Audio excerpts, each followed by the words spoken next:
नमस्कार, the wire bulletin में एक बार फिर आप सभी का स्वागत है। मैं हूं ऋतु तोमर और आइए सबसे पहले नजर डाल लेते हैं आज की सुर्खियों पर। कानपुर मुठभेड़ मामले में मुखबिरी के संदेह में चौबेपुर थाना अध्यक्ष सस्पेंड, हिस्ट्री शीटर की तलाश जारी। दिल्ली दंगे मामले में एक चार्जशीट में भाजपा नेता पर मुस्लिम युवक की हत्या का आरोप। भारत में फिर टूटा रिकॉर्ड, एक ही दिन में कोरोना वायरस के मामले करीब 23,000। और कोल इंडिया के कोयला मजदूरों की हड़ताल लगातार तीसरे दिन भी जारी।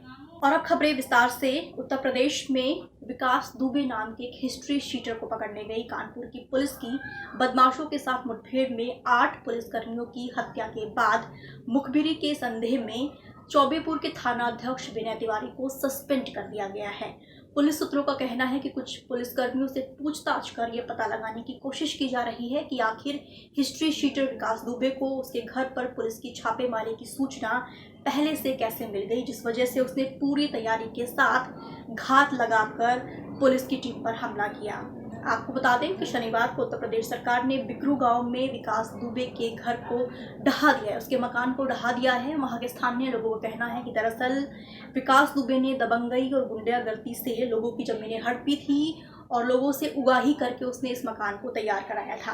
आपको बता दें फिलहाल विकास दुबे और उसके सहयोगी फरार हैं और पुलिस की टीम ने उनकी तलाशी के लिए 25 टीमें तैनात की हुई हैं।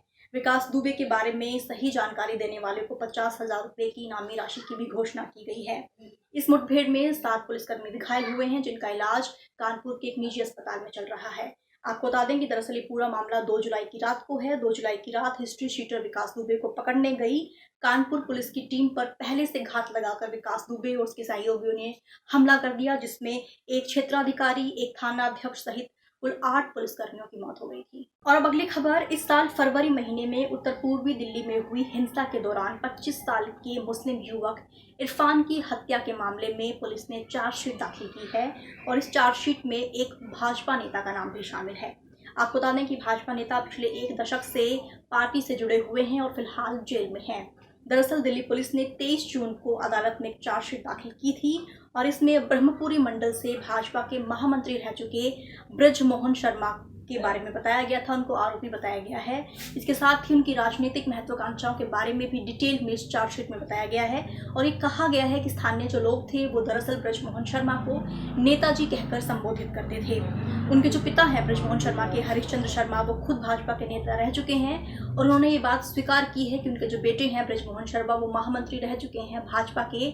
लेकिन इसके साथ उनके पिता का साफ तौर पर कहना है कि उनके बेटे को दरअसल दिल्ली हिंसा मामले में फंसाया जा रहा है। आपको बता दें कि इस चार्जशीट में दरअसल मृतक जो इरफान है उनकी मां के हवाले से बताया गया है कि उनकी मां ने खुद बताया है कि उनके बेटे पर जब हमला हुआ और जिस दौरान हमला हुआ, हमलावरों में से एक खुद बृजमोहन शर्मा जो थे वहां पर मौजूद थे और वो हमलावरों में से एक थे। उनकी मां अपने एक बाले बयान में कहती है कि 26 फरवरी की शाम को वो दरअसल अपने बेटे के साथ कुछ सामान लाने के लिए बाजार गई थी कि रास्ते में कुछ लोगों ने उन्हें घेर लिया और उनके बेटे पर रोड और तलवार से हमला किया गया और हमलावरों में से एक खुद बृजमोहन शर्मा थे, जो उस वक्त पर भाजपा के महामंत्री रह चुके हैं और फिलहाल जेल में हैं। और अब बुलेटिन की अगली खबर। देश में बीते 24 घंटों में कोरोना वायरस के 22,771 नए मामले सामने आए हैं, जो कि एक नया रिकॉर्ड है। और इसके बाद देश में कोरोना वायरस की जो कुल संख्या है, जो कुल मामले हैं, वो बढ़कर 6,48,000 से ज़्यादा हो गए हैं। बीते 24 घंटों में कोरोना वायरस से 442 मौतें हुई हैं, जिसके बाद कुल मौतों की जो संख्या है देश में वो 18,655 हो गई है। वहीं पर देश में कोरोना वायरस से जो रिकवरी रेट है वो लगभग 60% है।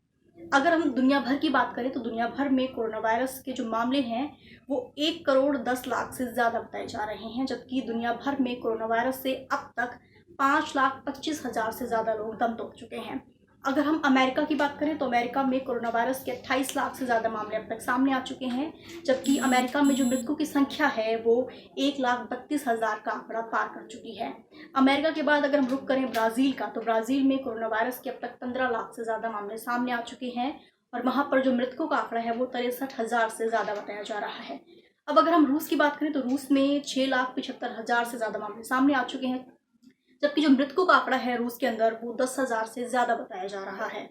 वहीं पर ब्रिटेन में भी 2 लाख से ज़्यादा मामले सामने आ चुके हैं, जबकि वहाँ पर जो मृतकों की संख्या है वो 44,000 से अधिक है। अब अगर चलिए स्पेन की तरफ, तो स्पेन में कोरोना वायरस के 2,51,000 से ज़्यादा मामले दर्ज हो चुके हैं, जबकि वहाँ पर मृतकों की जो संख्या है वो 28,000 से ज़्यादा बताई जा रही है। अब अगर रुक करें इटली की तरफ, तो इटली में 2,41,000 से ज़्यादा मामले सामने आ चुके हैं, जबकि वहाँ पर मृतकों की जो संख्या है वो 34,833 से ज़्यादा बताई जा रही है। आपको बता दें कि दुनिया भर में भारत का जो स्थान है कोरोना वायरस से संक्रमित देशों में, वो चौथा स्थान है। अमेरिका, ब्राज़ील और रूस के बाद भारत चौथे स्थान पर है। और अब बुलेटिन की आखिरी खबर। केंद्र सरकार द्वारा वाणिज्यिक कोयला खनन को मंजूरी दिए जाने के विरोध में कोल इंडिया के मजदूर संघों ने गुरुवार को 3 दिवसीय हड़ताल की शुरुआत की थी, जो शनिवार को लगातार तीसरे दिन भी जारी रही। ट्रेड यूनियंस का कहना है कि जो हड़ताल है वो 100% शांतिपूर्ण रही है। दरअसल कोल इंडिया की भारतीय मजदूर संघ सहित 5 ट्रेड यूनियंस ने वाणिज्यिक कोयला खनन को मंजूरी दिए जाने के विरोध में गुरुवार को यह हड़ताल शुरू की थी। और इस हड़ताल में ऐसा बताया जा रहा है कि 80% जो मजदूर है उन्होंने हिस्सा लिया था, और हड़ताल की वजह से 75 से 80% कोयला उत्पादन जो है वो प्रभावित हुआ है। आपको बता दें कि दरअसल 18 जून को प्रधानमंत्री नरेंद्र मोदी ने 41 कोल ब्लॉक को वाणिज्यिक खनन को लेकर उनकी नीलामी प्रक्रिया शुरू की थी, जिसकी वजह से देश का जो कोयला क्षेत्र है वो निजी कंपनियों के लिए खोल दिया गया है। आज बुलेटिन में सिर्फ इतना ही। देश दुनिया की तमाम खबरों के लिए आप द वायर की हिंदी, अंग्रेजी, उर्दू और मराठी वेबसाइट से जुड़ सकते हैं। तब तक के लिए शुक्रिया। आदाब। द वायर के और वीडियोस देखने के लिए सब्सक्राइब करें और बेल आइकन पर क्लिक करें। स्वतंत्र पत्रकारिता की आर्थिक मदद करने के लिए डिस्क्रिप्शन में दिए गए लिंक पर जाएं और अपने